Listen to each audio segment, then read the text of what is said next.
Hey everybody, this is Captain Fool reporting for duty, giving you my weekly comic book review. So sit back and enjoy.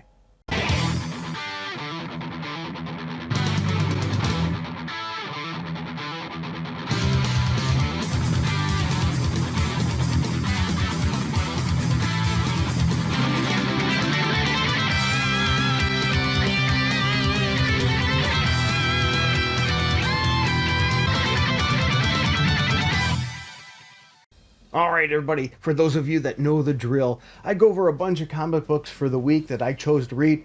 Now I didn't have time to read everything, so if I missed something you think I should have read, let me know in the comments below. Also, you may disagree with me on some of my choices. If that's the case, that's alright. Let me know below. Let's just try to keep it civil. My goal is to bring back the old school yard days, where we would be in discussing what hero could beat who or what comic book was good and not. And I come armed with my trusty notes so you'll hear the paper rattle because I do it a little bit old school. I do my grading on a scale of 0 through 10, 7 being average as a 70%. So I'm using schoolyard grading. But that's not all. I also use the League of Comics Geeks to give you other people's views as well as a brief overview of the comic book as well. So let's jump right in.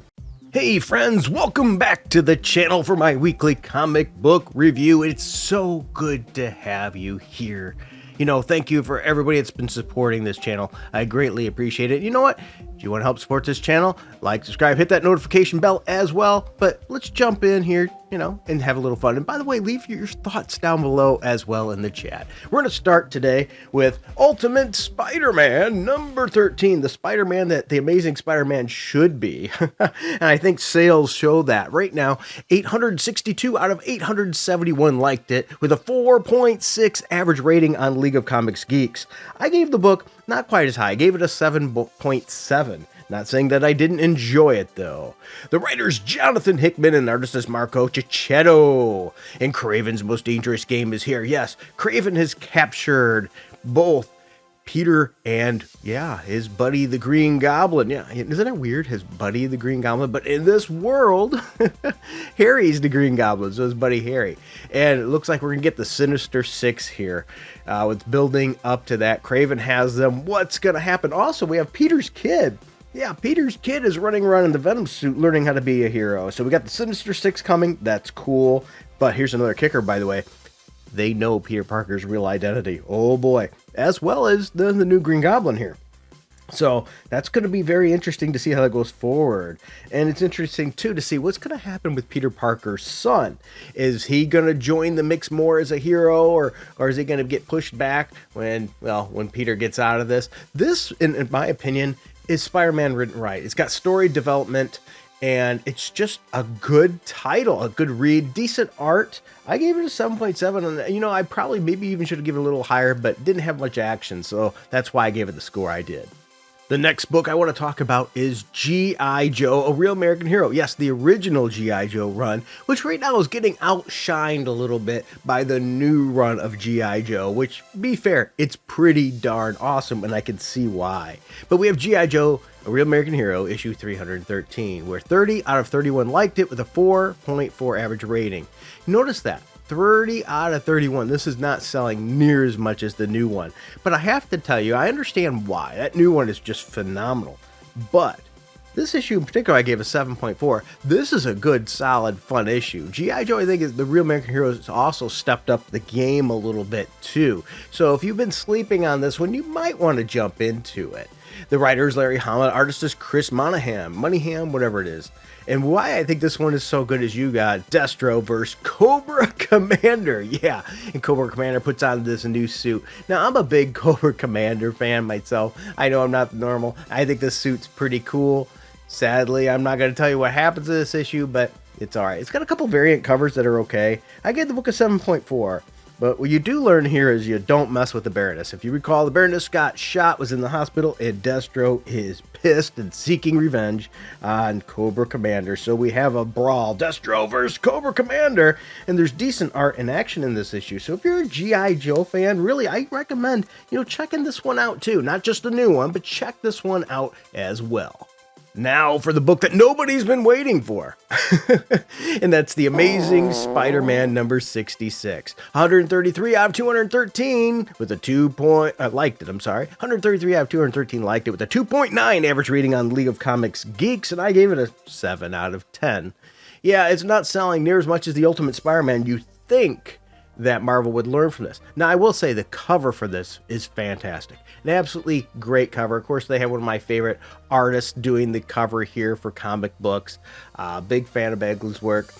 You got Black Cat on here and Peter. There's some alternate covers, but really, in my opinion, this is better than any of the alternate covers.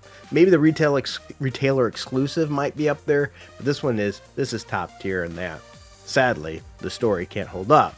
It's written by Justina Ireland and artist is Andrea Braccardio, which I probably butchered, okay? But as I said, Bagley's art is what sells me on this, but everything else really doesn't. That's why I gave the book a 7. We're continuing the 8 Deaths of Spider-Man story, which I do not like at all. I liked one issue a little bit because it shows Peter for what he is, but ultimately not great. Spider-Man has been broken in this issue, and he needs a pickup. He needs something to get him back in the superhero game. Can anybody do that? Well, maybe if anybody, it might be the Black Cat that could get you up. Well, anyway, anything to get him away from his current girlfriend, which they seem to have broken up in this issue, but I have a feeling it's not a real permanent breakup. It's only temporary, which is sad because they keep trying to make that chick happen. It just ain't working. Great cover art on this one. There's good art in this issue, plain simple. But the Peter Parker pity party continues. Yeah.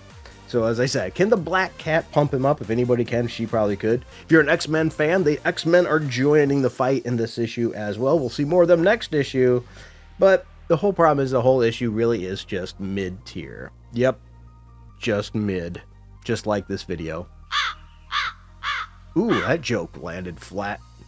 The next issue I want to talk about is Iron Man number 4. 151 out of 162 liked it with a 3.9 average rating on League of Comics Geeks, and I gave it a 7.2. Writer Spencer Ackerman, artist and colorist is Rodriguez, and another artist is Xavier Pina, which I probably butchered all these.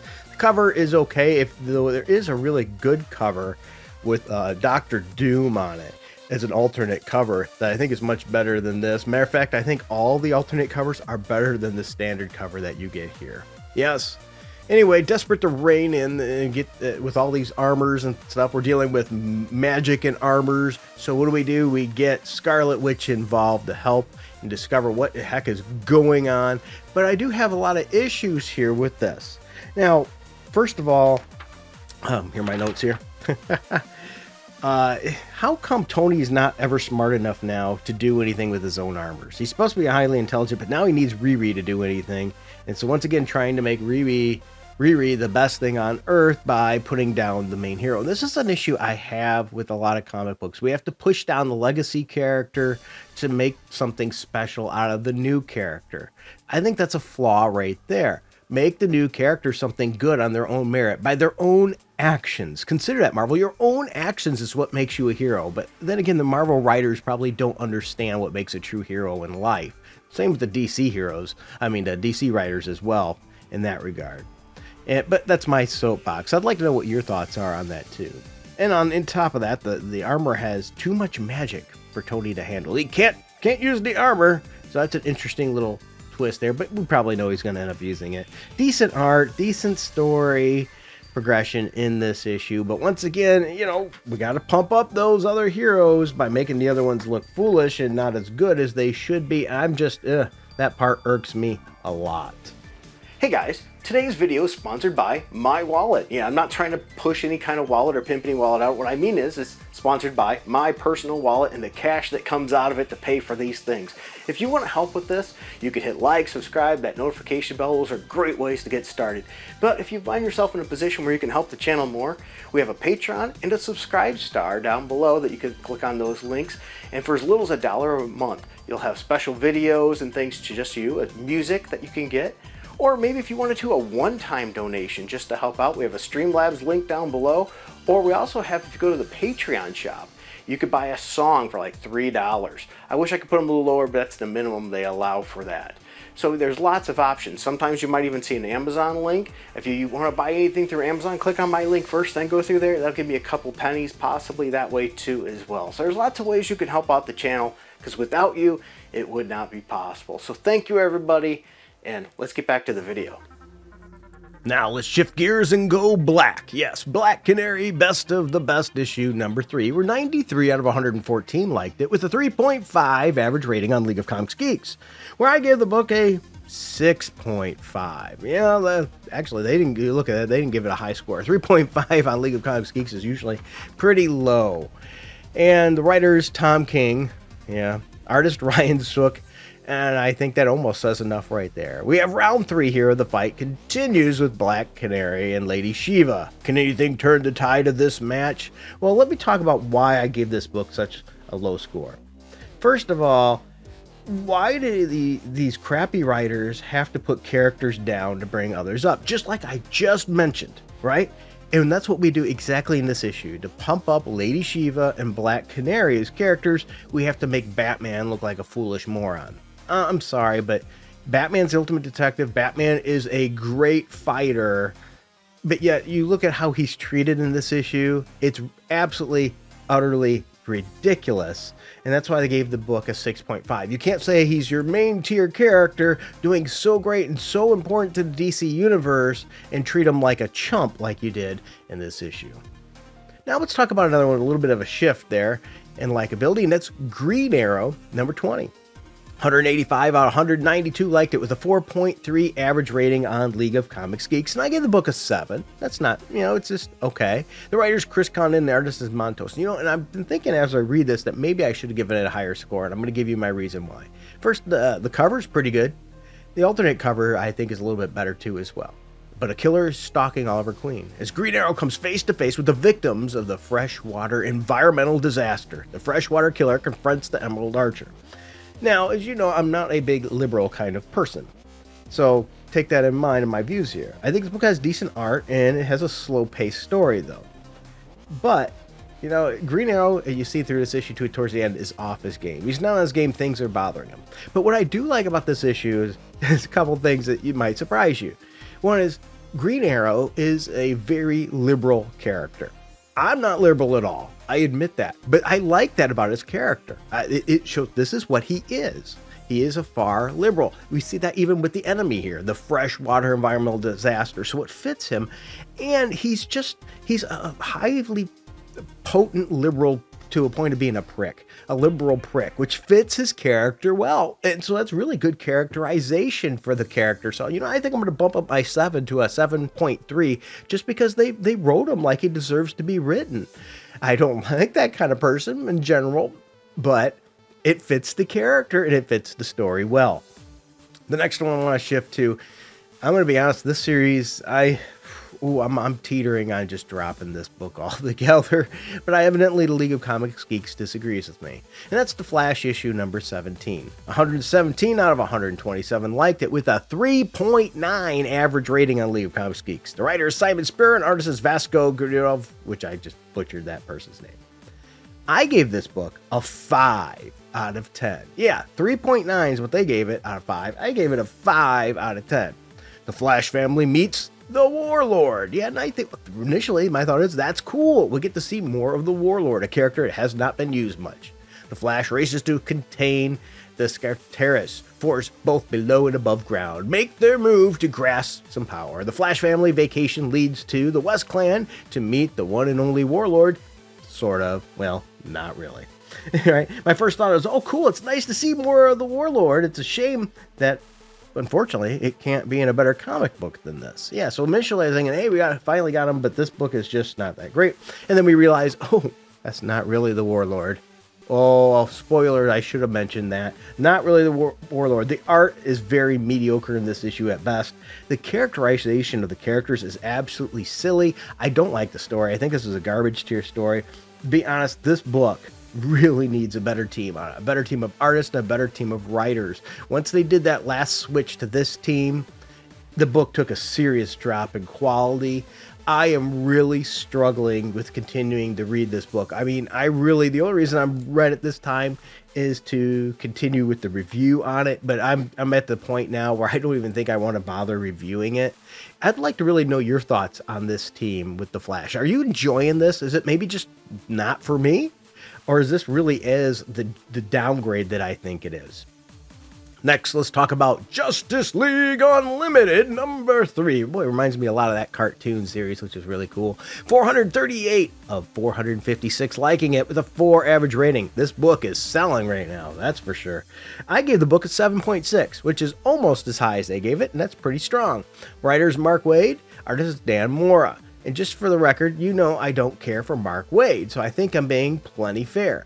This book also has some really cool alternate covers. The regular cover is okay, but man, there's some really good special covers. One with the female heroes, one with Batman, Aquaman, and Wonder Woman, another one with Captain Atom. There's some really good alternate ones. There's also some incentive covers that are okay, but nothing too special.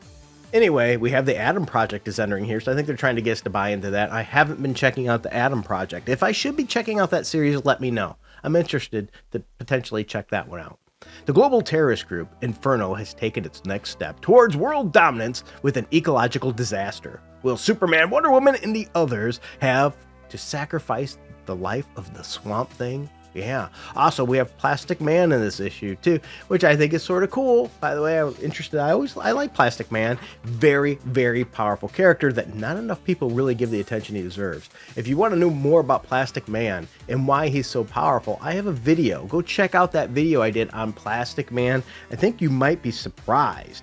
Well, anyway, this book, you know what? Decent art, decent story. Though the Question probably needs to become a better detective. I thought the Question was a better detective than this to be so easily fooled. But man, maybe I'm wrong. Ultimately, not a bad issue. If you haven't been reading a series and you don't mind supporting that dickhead Mark Waid, soapbox that one, you might want to check this one out. And the last one today is the guy flying with his high hand in the air. Don't call him a Hitler supporter, right? Because that's what people do now, right? Right. The Superman #22. Don't at me, okay? It was a poor joke. I know it wasn't the best joke that I could.